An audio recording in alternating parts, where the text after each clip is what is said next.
예수님, 오늘은 마르코복음 두 번째 시간 함께 하도록 하시겠습니다. 성부와 성자와 성령의 이름으로 아멘.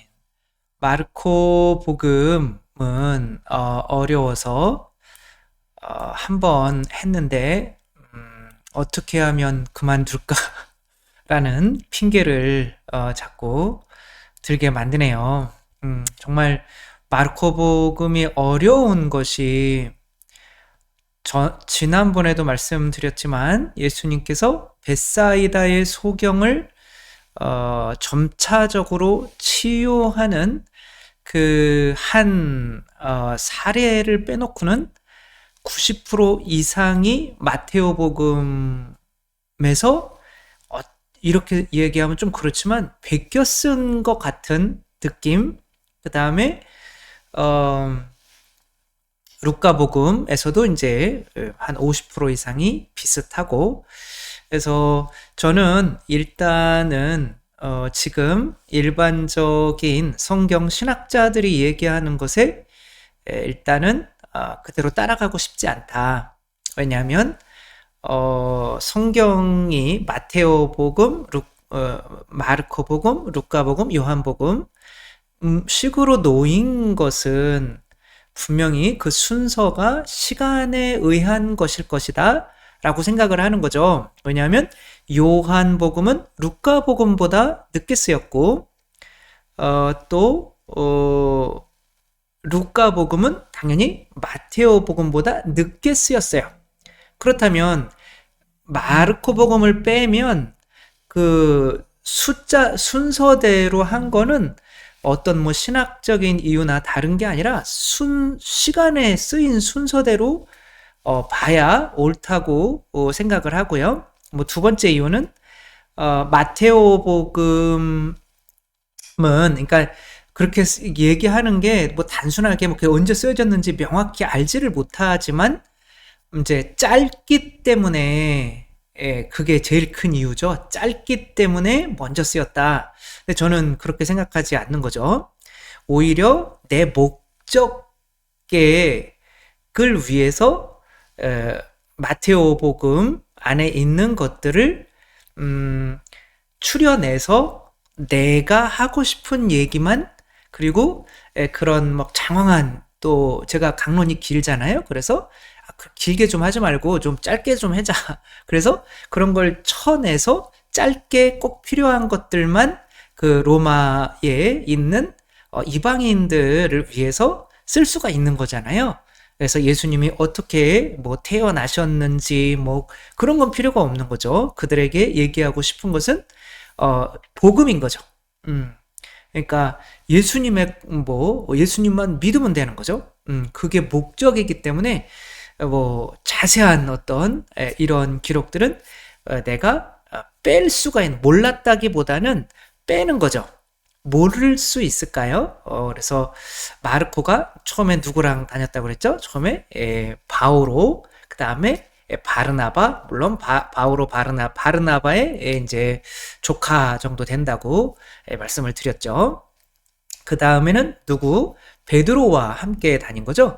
이들과 함께 다니면서 특별히 뭐 루카도 당연히 만났을 수 있을 거고, 그런데 그런 와중에 예수님의 젊었을 때 이야기, 어렸을 때 이야기를 몰랐을 수는 없거든요. 그러나 제가 볼 때는 그런 이야기들은 이제 내가 하려고 하는 이 대상자들에게는 사족이 될 수가 있다. 그래서 꼭 필요한 것들만 이렇게 해야 된다. 그리고 마르코가 또 사자라고 하는, 이제 그래서 오늘 뭐 처음 시작할 때도 하느님의 사자로나, 그 사자는 그 사자가 아니라 이제 거기서는 이제 천사나 메신저, 파견받은 자, 그런 뜻인 거죠. 그래서 뭐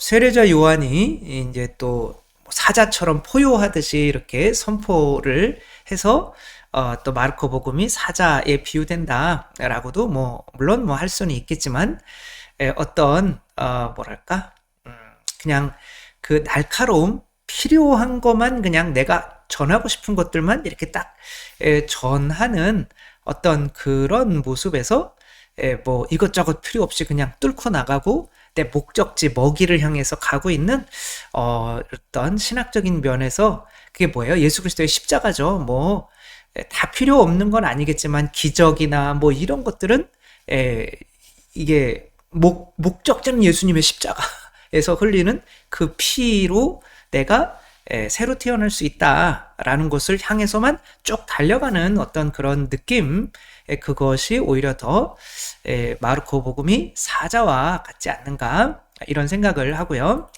이제 세 부분으로 나눈다고 했죠. 이제 갈릴레아에서 복음을 전하시는 장면, 그 다음에 예루살렘으로 올라가는 장면, 이제 예루살렘에서 돌아가시고 이제 부활하시는 장면으로 이 세 부분으로 나누는데, 근데 그 대부분이 그 첫 번째에는 이제 사람들이 궁금해하는 거, 예수님은 누구신가?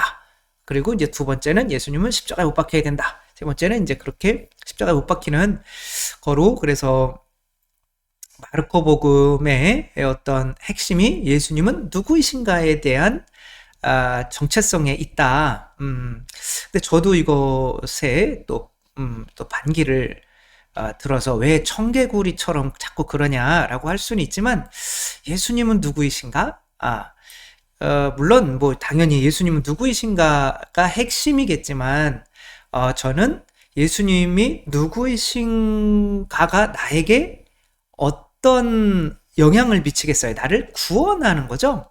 그래서 성경은 구원에 관한 책이기 때문에 내가 어떻게 구원될 수 있는가를 전해주는 거죠. 근데 예수님을 믿음으로써 전해줄 수 있는데, 마르코가 막 힘들고 어려울 때 바오로를 떠나서 바오로한테 미움을 샀죠. 이제 그렇지만 또 나중에는 자기가 또 더 완전해져서 바오로가 필요로 하는 사람으로 새로 태어났잖아요. 그렇게 점진적으로 가고 있는데, 내가 구원, 진짜 완전한 구원에 이른 거는 바로 예수 그리스도의 십자가의 의미를 깨달았기 때문이다. 거기서 십자가라는 게 이제 피를 흘리는 건데, 그 피가 곧 성령이죠. 그래서 성령을 통하지 않고서는 새로 태어날 수 없다. 궁극적으로 이 얘기를 하려고 하는 거죠. 어떻게 믿을 수 있나? 십자가를 깨달아야 되는데 그 깨달음을 통해서 오는 성령님으로만 새로 태어날 수 있다라고 하는 거죠. 한번 오늘 복음이 아니라 이제 내용을 이렇게 보면, 오늘은 어디까지 할 거냐면, 예수 어부 네 사람을 제자로 부르시기 전까지 1장 15절까지 한번 보면은요, 나뉘어져 있는 게 바로 이 마르코가 마르코의 구원은 어떻게 이루어지는가. 그래서 그냥 4단계로 쉽게 이렇게 나눌 수가 있겠다. 첫 번째는 그러니까 예수님이 한 인간으로서 또 어떻게 구원이 또 되는지를 모범으로 보여주시잖아요. 그러니까 예수님이 복음을 선포하시는데, 그 복음이 뭐겠어요? 기쁜 소식이 내가 지옥 간다는 게 기쁜 소식인가요? 천국 간다는 게 기쁜 소식인가요? 당연히 천국 간다는 게 기쁜 소식이죠. 그럼 어떻게 천국 가는가를 예수님이 모범으로 보여주신 거죠. 그러니까 그 예수님의 모범대로 새로 태어나야만 구원을 받는 거, 바로 그냥 여기서부터 시작을 하는 거죠.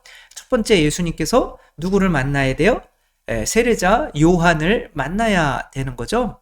그래서 이 1장 1절이 하느님의 아드님 예수 그리스도의 복음의 시작.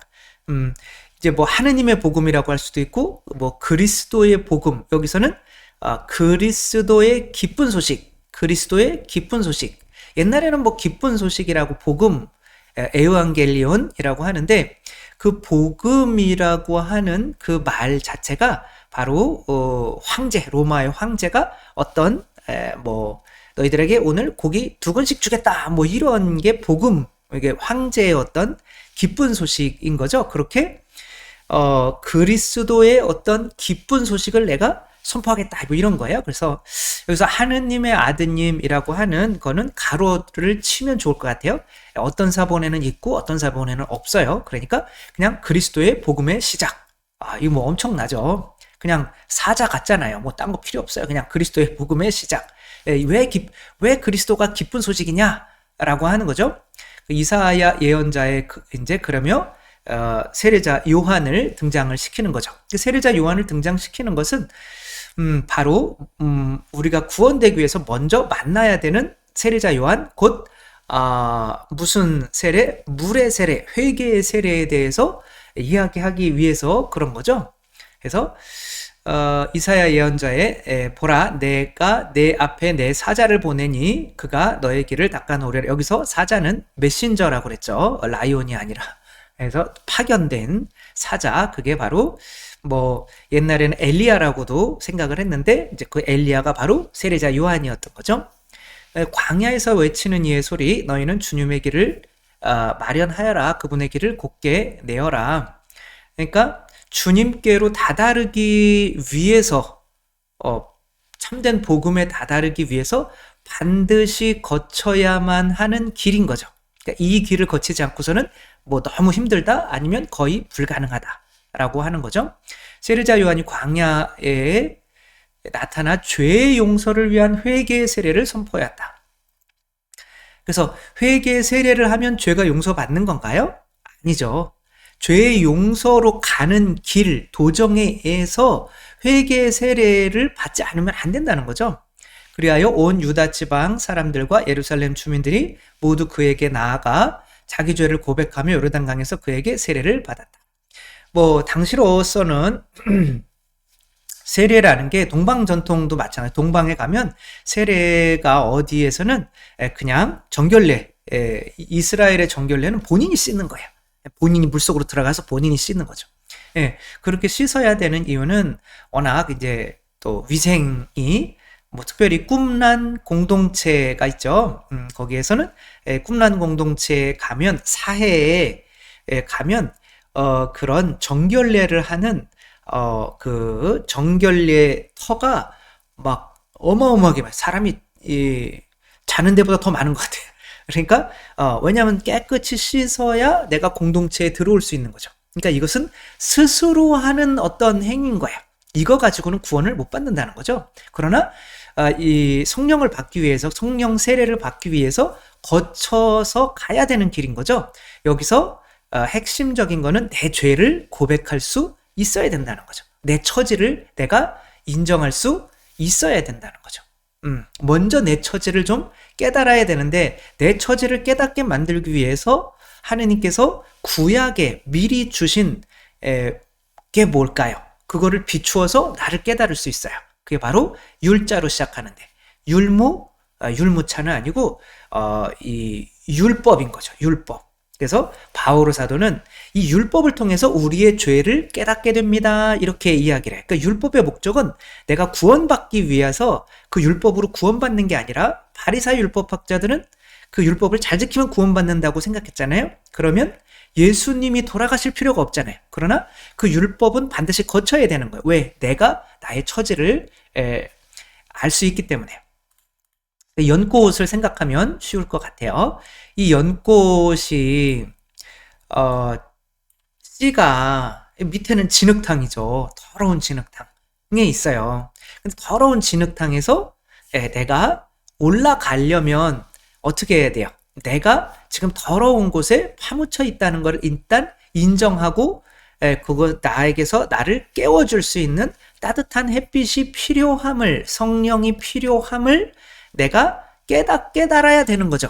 내가 지금 시궁창에 있는 씨앗에 불과하구나. 내 힘으로는 절대 꽃을 피울 수가 없겠구나. 죄에서 벗어날 수 없겠구나. 그래서 내가 죄를 인정해서 성령의 세례를 받을 수 있는 준비를 시키는 것이 바로 세례자 요한의 회개의 세례라는 거예요.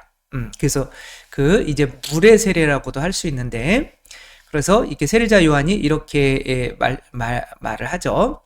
나보다 더 큰 능력을 지니신 분이 뒤에 오신다. 나는 몸을 굽혀 그분의 신발끈을 풀어드릴 자격조차 없다.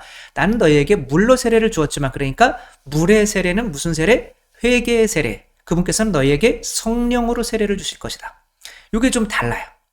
그래서 마테오 복음이랑 뭐 루카 복음에는 불과 성령으로 세례를 줄 거다 이렇게 나와요. 그러니까 불은 빼버렸어요 여기서. 귀찮잖아요. 불이 여기서 불은 이제 우리 죄를 살라버리는 어떤 그런 역할인데 뭐 그런 거 그냥 성령이 불과 물 사실은 두 역할이 다 있기는 한 건데 그냥 여기에서는 그냥 아예 단순하게 물의 세례는 우리가 스스로 받을 수 있는 거. 그래서 율법을 통해서 내가 죄인이구나. 그리고 내 힘으로는 절대 구원받을 수 없구나. 그래서 물의 세례가 성령의 세례가 필요하구나를 이제 깨닫게 되는 거죠. 그러면 이제 성령의 세례를 예수님이 받으셔야 될 거 아니에요. 그래서 그 무렵 예수님께서 갈릴레아 나자렛에서 오시어 요르단에서 요한에게 세례를 받으셨다. 그리고 물에서 올라오신 예수님께서는 곧 하늘이 갈라지며 성령께서 비둘기처럼 당신에게 내려오는 것을 보셨다. 뭐 이게 여기만 있는 게 다 똑같은 내용인 거죠. 근데 자질구레한 것들이라고 여겨지는 것들은 다 생략을 한 거예요. 그렇게 보는 게 저는 옳다 이거예요. 원래 요거밖에 없었는데 나중에 마테오나 이런 사람들이 루카가 첨가했다라고 보기가 어려운 거예요. 왜냐하면 마테오는 예수님의 제자였고 세리였는데 세리는 그래도 우리가 여기서 또 세무사가 되려면 뭐 공부를 해야 되잖아요. 그런 것처럼 지식층이었단 말이에요. 그래서 예수님의 이런 것들을 기록해 놓지 않을 수가 없었던 거예요. 그러니까 첫 번째 마테오 복음서가 저는 먼저 쓰여지는 게 당연하다라고 여기는 거죠. 그리고 마르코가 거기서 이렇게 쳐내면서 여기서 중요한 거는 성령의 세례라고 하는 거는 너는 내가 사랑하는 아들, 내 마음에 드는 아들이다 라고 하는 믿음이라는 거예요. 그러니까 성령을 받으면 이 믿음이 생긴다는 거죠. 이 범식 씨라고 하는 분이 있잖아요. 이 22살에 정기 감전 당하셔서 한쪽 발만 남으시고 이제 이쪽 다른 발과 양손은 이제 잘라야만 했던 거죠. 그래서 내가 어떻게 죽을까를 이제 생각하고 있는데 눈이 막 내리고 있었던 거죠. 대구였는데 새벽에 눈을 떠보니까 근데 그 눈이 자기와 같은 것처럼 느껴지는 거예요. 그러니까 너무 아름다운 거예요. 내가 요 몸만 있어도 이렇게 아름다운가? 그러나 이제 눈이 이제 대구니까 내리면 다 녹아버리겠지. 그런 생각을 하고 다시 눈을 떴는데 눈이 소복하게 쌓여 있는 거예요. 내가 살 가치가 있는 사람이구나. 그게 바로 복음이라는 거, 그게 바로 성령이라는 거죠. 하나님께서 그 성령은 피를 통해서만 주어질 수가 있는 거죠. 에덴 동산 자체가 성령인 거죠. 그러니까 하나님의 피로 우리에게 만들어진 에덴 동산. 누구에게 뭐 이번에 성시간에도 말씀을 드렸지만, 그러니까 뭐 영재인가요? 승재라는 애가 품바 삼촌한테 내가 가진 것을 막 주고 싶어요. 그 이유는 아버지라고 하는 하늘나라가 있기 때문에 그런 거죠. 그러니까 아버지가 나를 언제든지 또 먹여주시고 살려줄 수 있으니까 지금 내가 가진 것을 줄 수 있는 사람이 되는 거죠. 그게 복음인 거죠. 우리는 사랑할 수 있는 사람으로 새로 태어날 수 있다. 그 이유는 하나님께서 우리에게 주시는 피인 성령 때문에 그렇다. 그때도 이것으로 좀 설명을 드렸는데, 이게 돌아다니지 말고 잠깐 없어지면 되는데, 얘가 없어지면 안 되는데, 얘가 없어져야죠. 그래가지고, 이 코에서 피가 나죠. 얘는 코끼리죠, 코끼리. 근데 코끼리인데, 홀로 된 돼지에게, 내가 너를 지켜줄게. 너, 돈, 그리고 걱정하고, 돈 걱정하고 살면 또 나쁜 사람 되잖아요? 그러니까 그럴 필요 없어. 내가 다 알아서 책임져 줄게. 라고 이 에덴 동산이 되려면 어쩔 수 없이 이 새끼 돼지가 믿게 만들어야 되는데 이 코끼리는 코가 길잖아요. 그러니까 그 코를 자르는 아픔이 있는 거죠. 이 아픔 속에서 흘러나오는 이 피가 바로 성령인 거죠. 그래서 이게 성령 세례인 거죠. 그러니까 예수님께서 요르단 강에서 성령을 받으신 거는 바로 세례를 안 받으셔도 되지만, 그쵸? 우리 인간이 돼서 되시러 오신 이유는 인간이 어떻게 구원받는지를 보여주시기 위해서 오신 거죠. 그래서 그렇게 해서 결국에는 인정받는 거예요. 너는 내가 사랑하는 아들, 내 마음에 드는 아들이다. 넌 내 아들이야. 내가 다 알아서 책임져 줄 거야. 너에게는 아버지가 있어. 라고 하는 게 바로 복음이라는 거죠. 우리에게. 그래서 근데 그렇게 또 성령을 받게 되면 어떠한 일이 일어나냐? 내가 내 안에 있는 세속 육신 마귀와 싸우게 되는 거죠. 그 유혹을 받는 거죠. 근데 그것을 장황하게 뭐 마테오 루카복음처럼 뭐 몇 가지 유혹을 받았나 이런 거 뭐 관심이 없어요. 마르코는. 그래서 그 뒤에 성령께서 예수님을 광야로 내보내신 거예요. 그러니까 내가 하느님의 내가 부모님이 있는데 제사 지내고 나서 약과를 더 먹고 싶어가 그 약과를 빼가지고 이렇게 이불 속에 넣어서 곰팡이가 탁 쓸도록 거기다 넣어놓은 거를 기억을 못하고 아무튼 그럴 필요가 없다는 그게 아버지 어머니가 화가 나는 거는 그렇게 넣어서 거기에 곰팡이 쓸어서 이불을 빨아야 되는 것도 있지만 나를 못 믿니? 이것 때문에 화가 나는 거죠. 그러니까 이 하느님을 믿지 못하는 마음과 당연히 싸워야 될 수밖에 없는 거죠. 그래서 예수님께서 광야 40일 동안 사탄에게 유혹을 받으신 거예요. 그 또한 짐승들과 함께 지내셨는데 천사들이 그분의 시중을 들었다. 여기서 마테오랑 루카복음에 없는 단어가 있어요. 뭐가 있을까요? 들짐승. 들짐승은 과연 어떤 종류의 짐승일까요? 들짐승. 어떤 종류의 짐승이 아니라 들짐승이라고 하는 것들은 사실 광야에서 사람을 해칠 수도 있는 것들이거든요. 물론 해치지 않는 것들도 있겠죠. 그러나 늑대나 어떤 사실 뱀도 있을 수 있고 그리고 다 포함되는 거잖아요. 그 다음에 천사들도 있는 거예요. 그러니까 이것은 뭐냐면 구약에서 들짐승들이라고 하는 곳은 이제 사냥하러 사람이 나가서 활을 쏴가지고 카인이 이제 아벨을 동생을 불러낼 때 어디로 불러냈을까요? 들판으로. 그러니까 들판은 사람 내가 죽이지 않으면 죽는 곳이에요. 그 들짐승들과 내가 싸워야 되는 건데 하느님께서는 에덴 동산에서 짐승에게 뭐 해주라고 그랬어요? 이름을 지어주라고 했죠. 근데 내가 저놈한테 죽을 수도 있는데 이름을 지어준다는 건 너도 하느님의 아들이 될 수 있어 라고 하는 목숨을 내어 놓아야만 하는 그런 거란 말이에요. 그러니까 내가 내 자신과 싸워서 이겨서 그 유혹을 세속육신 마귀를 이겨야만 내가 이제는 사람들을 두려워하지 않고 복음을 전할 수 있는 사람으로 파견받는다는 거예요. 물론 내가 공동체를 만들 때 천사들처럼 좋은 사람들 당연히 있어요. 그렇지만 이제 나에게 결국에는 막 뿔 같은 거로 들이받아서 해를 끼칠 수 있는 사람도 있잖아요. 근데 그런 사람들까지도 모두 복음을 내가 하느님의 자녀야 너희도 될 수 있어 라고 복음을 전하려면 성령만 받아서 끝나는 게 아니라 내 자신을 위하는 마음 이 자아와 싸워서 이겨야 된다는 거예요. 내 자아를 죽여야만 그들에게 복음을 전할 수 있게 되는 거죠. 그러니까 이런 이야기들이 이 어떤 바오로나 베드로를 통해서 바르나바를 통해서 들었을 텐데 이것을 이렇게 단순화해서 이야기를 하니까 너무 어려울 수밖에 없는 거죠. 그러나 듣는 입장에서는 이것만 알면 또 되는 거죠. 순서인 거죠.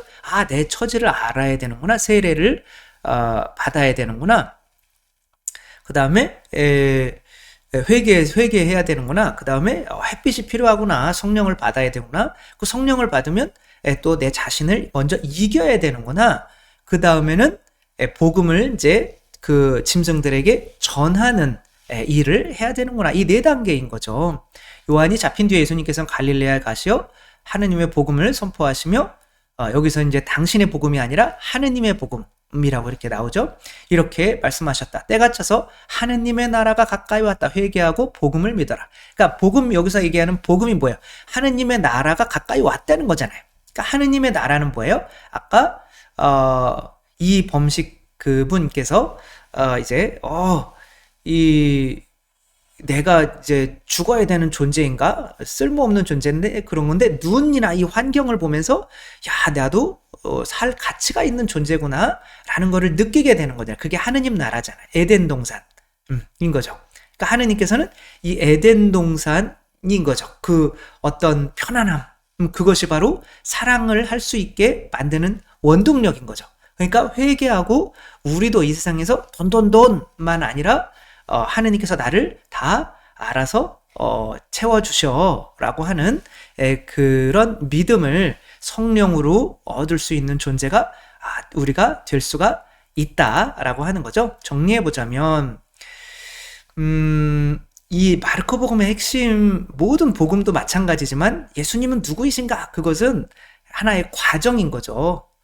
중요한 거는 내가 어떻게 구원을 받을 것인가. 근데 마르코는 점진적인 어떤 믿음을 통해서 근데 결국에는 예수 그리스도의 십자가를 통해서 오는 성령을 통해서 내가 확실히 믿게 됐다라는 것이죠. 그래서 그 십자가에 피 흘림 전까지는 제자들은 항상 불완전해요.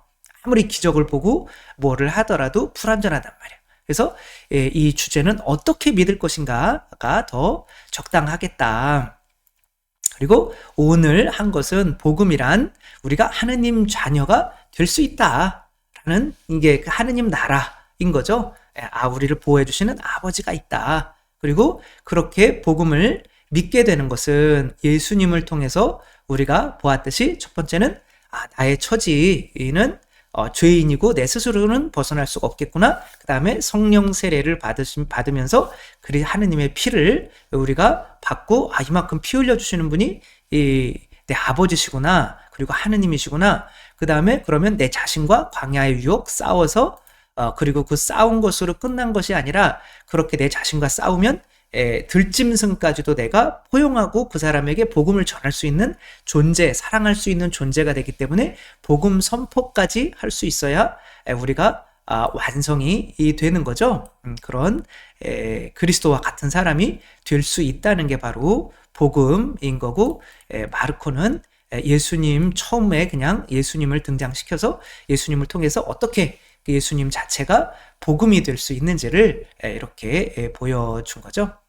우리도 이렇게 또 보면서 이 4단계 또 기억하면서 또 하느님 나라 에덴 동산에서만 사랑이 가능하다는 거, 또 에덴 동산에 그리스도의 성령을 이렇게 자꾸 받으면서 에덴 동산에 머무는 우리 모두가 되었으면 좋겠습니다. 주님께서 여러분과 함께 전능하신 천주 성부와 성자와 성령께서는 여기 모인 모든 이에게 축복을 내리시어 길이 머물게 하소서. 주님과 함께 가서 복음을 전합시다. 하느님 감사합니다. 성부와 성자와 성령의 이름으로 아멘. 감사합니다. 사랑합니다.